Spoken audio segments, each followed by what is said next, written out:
I don't know if you've already heard the new bad news about Batman in the Detective Comics universe. It turns out that after many rumors and months of speculation, there's a chance that the universe of the Batman might merge with the Detective Comics universe repo. You still believe in the three wise men, right? The Hollywood Reporter confirmed that Christina Hudson is writing the script for Batman, the Brave and the Bold. This will link to the DC universe and its Dark Knight will cross over with David Corenswit's Superman. What's the issue with that?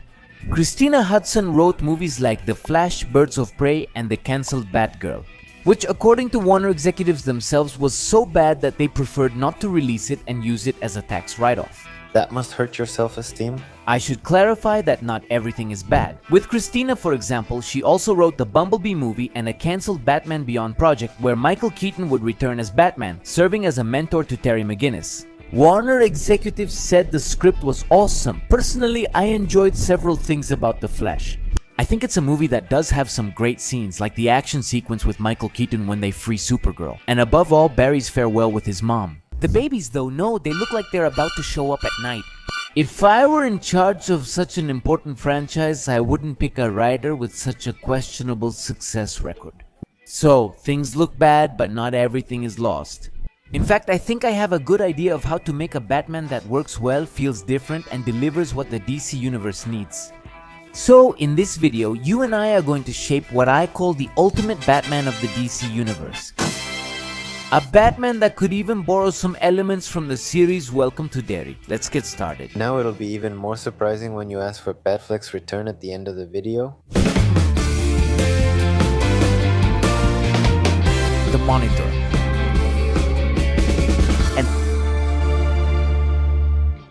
Let's go to the first point, the visual aspect. Since there will probably be a point where we'll have two active Batman franchises at the same time, I'm referring to Matt Reeves' universe and the DC universe. Our Batman must look distinct from Robert Pattinson's, so no emo eyeliner. It would also be ideal if in some way he feels different from the other Batmans we've seen in other movies. This might sound complicated since we've had a lot of Batsuits in the last 30 years, but you'll see all these Batmans share a very similar color palette.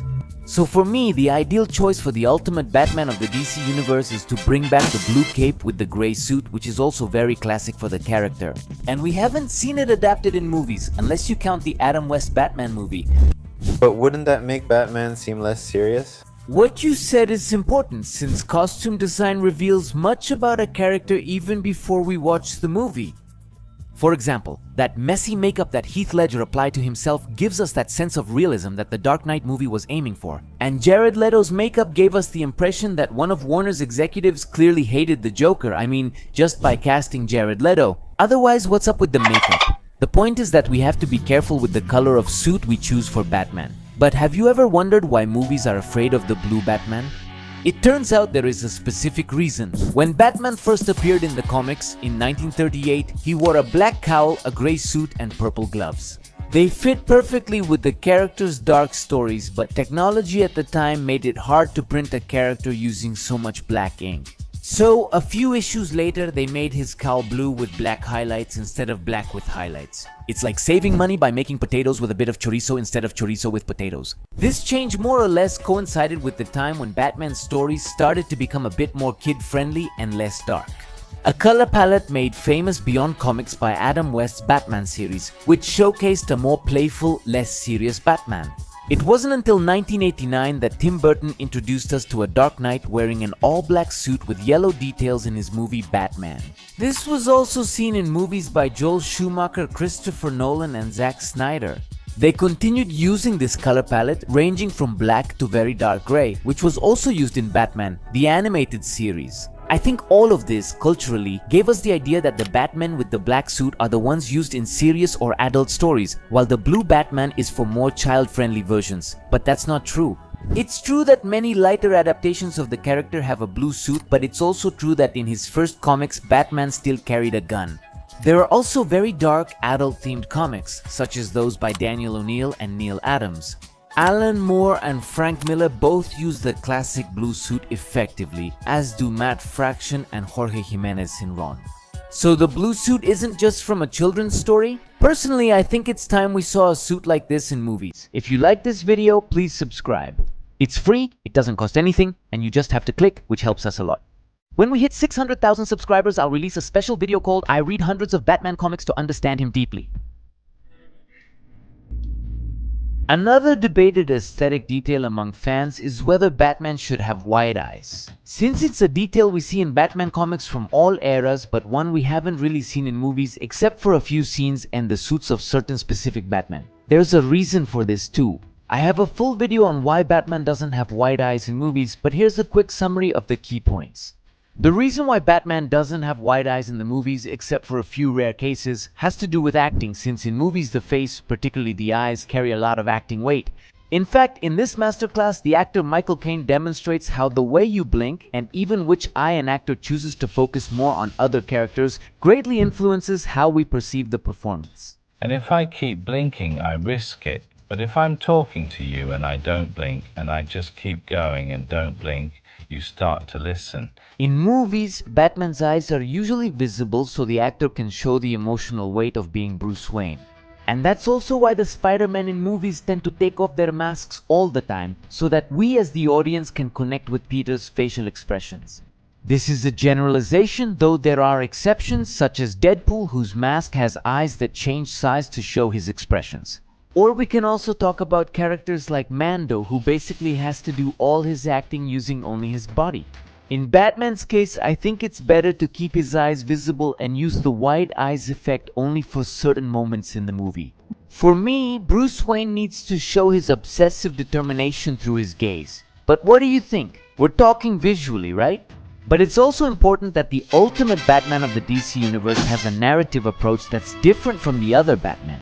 And at the same time, it should fit with what James Gunn presented in his movie, and I have this idea, let me know if you like it. James Gunn based his Superman movie on the Silver Age comic stories. This is a phrase that many content creators have repeated a lot lately, but what does it really mean? Here's what the Silver Age of comics is. It was a time when superheroes had to stay away from political topics and even had to tone down the violence in their stories a lot just to be able to keep existing. A psychiatrist named Frederick Wertham claimed these stories harmed children, leading adults to organize large comic book burnings. Comic book companies decided to self-censor and focus more on science fiction stories after seeing that. So Batman went from fighting serial killers to fighting colorful criminals with certain very specific mannerisms and even space threats. That's why the new Superman movie features ideas like the Proton River, Krypton, a superpowered dog, and a kaiju. We could use some Silver Age elements for our Batman. For example, the technology lets him travel to space easily, and the gadgets help him face much stronger threats. We've seen these elements in Batman, the Brave and the Bold, where he faces Darkseid. And we can also see these elements at play in the new Batman run, where Bruce constantly uses his advanced technology to fight crime and solve mysteries. This means that our Batman could be a much more technological version than previous ones, which I feel would work very well. So he can later fight alongside the Justice League in another movie. By the way, if you're interested in learning more about the Silver Age and in general the history of superheroes, let me tell you that I'm going to give an online course on this topic. It's an 8-hour course where you and I will talk live about the history of superheroes. We'll start by talking about the myths that inspired these characters. How did superheroes come to be? How did different conflicts like World War II or the Cold War change these characters? And how were these cinematic universes that we have today formed? I recently updated a course I hadn't taught in years to now cover James Gunn's Detective Comics universe and the Avengers, including Doomsday.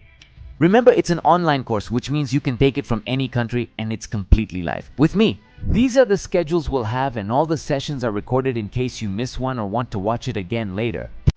But wouldn't all this give us a lighter Batman? Oh, if that happens, my Uncle Andres, would it hurt you? Is Ben Affleck figure out the window just like that from pure co? While he throws it out his window, not ours. That's fine. Don't give him any ideas. Oh, that's true, but taking elements from a Silver Age story doesn't mean ours will be childish. The latest Superman movie is quite political, despite being based on the Silver Age comics. A time when superheroes didn't touch on these topics because of censorship. And in the case of Batman, I think we could go a little further.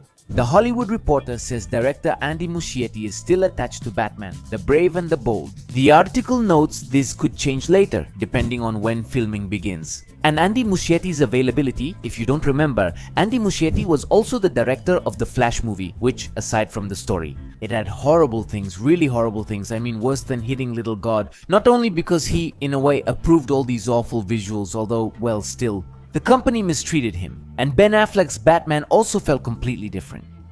In the end, he thought it was wise to ruin DC Universe continuity just to feature George Clooney and the worst joke in superhero movie history. However, I enjoyed his It movies and really liked his work on Welcome to Derry. We can use his strengths for our Batman. Imagine a Gotham City that's somewhat like Derry. Killer clown hiding in it? Not because, like I was saying, imagine a Gotham City that at first glance seems to be a prosperous, friendly city and even a good place to live. Once known nationwide for crime and corruption, the city has recently improved due to a strong anti-crime policy. But imagine that all of this is just a facade that the government and the media are trying to sell because the reality is different. And maybe the people who really live in Gotham City know that the prosperous neighborhoods are few. Although the government claims otherwise, hospitals lack supplies and housing and basic goods are increasingly unaffordable. And that the police, meant to protect you, actually protect the interests of those wealthy enough to pay them. This city, full of inequality, is gradually generating a very particular kind of crime, one that you don't see in any other city. Eccentric and flashy criminals who seem to be crying out for help with every crime, because each one of them is a product of a city that is sick. It chose to ignore its people and pretend everything was fine in Gotham City. Batman obviously has to face all these criminals because they are hurting innocent people. The media uses this to keep promoting the idea of a safe Gotham City. But maybe at the same time, Batman can't help but feel like that doctor who's only dealing with the symptoms but knows he also needs to focus more on stopping the disease. We saw a similar idea in Joker with Joaquin Phoenix, where Arthur Fleck starts his life of crime. Due to rejection, lack of medicine, and Gotham City's neglect of its most marginalized people. And we've also seen something like this in the comics since in the comic Batman Dark Age. Joker is a depressed comedian who voluntarily admits himself to Arkham Asylum, which was later burned down by Ra's al Ghul. With him inside, Joker survives, loses faith in the system, and returns years later trying to destroy everything, and Batman stops him. At the same time, he knows Joker's crimes stem from a deeper structural problem he couldn't solve. I think these concepts add more depth to Batman's relationships with his villains. Should Joker be the new villain in the Batman movie? No, we've already seen plenty of Joker. I'd love to see the Court of Owls in a Batman movie, especially one with a big secret hidden in Gotham City. But I have the impression that Matt Reeves is going to use them in his universe, so I would like a villain that we haven't seen before in the movies, and above all, one that adds to the story and this narrative. One that comes to mind is an android we recently saw in the comics called Failsafe, one with super strength, endurance, and speed who is capable of pushing Batman to his limits. This character was created by an alternate Batman personality, Surin R, a concept from the Silver Age, to be able to stop Batman in case he ever crosses the line and takes a life. So Batman created Failsafe to stop himself and then erased his own memory to forget how to stop Failsafe. Imagine if Gotham City's government, perhaps with help from someone like Edward Nygma or Calculator, took control of Failsafe. They use it to harshly stop all crime in Gotham City, even Batman if he interferes. Does Failsafe symbolize Batman's obsession with control?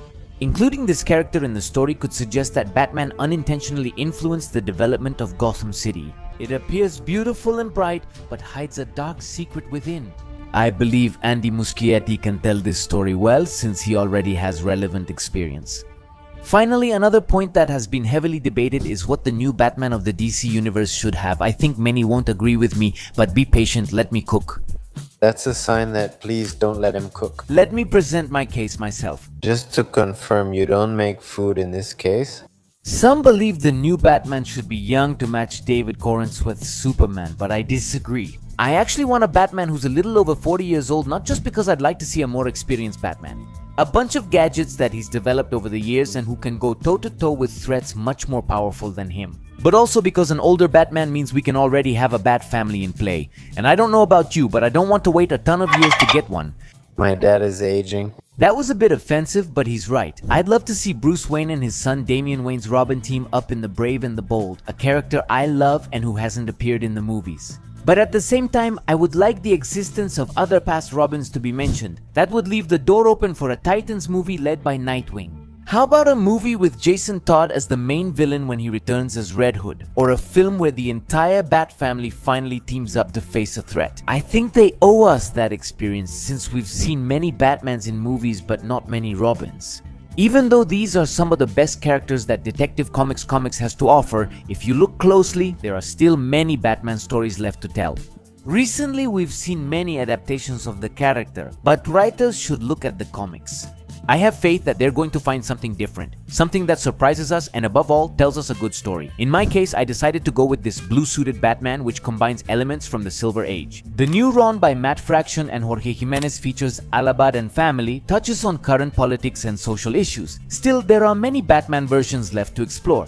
So let's keep our fingers crossed that the right people can make the right decisions and finally give us the ultimate Batman of the DC Universe. Thanks for watching, Geekers. If you enjoyed the video, please subscribe, it really helps. And check out my talk on the 5 eras of superheroes. Find the link and discount in the video description. I'm Gio, the Geek Monitor. Keep looking beyond the obvious.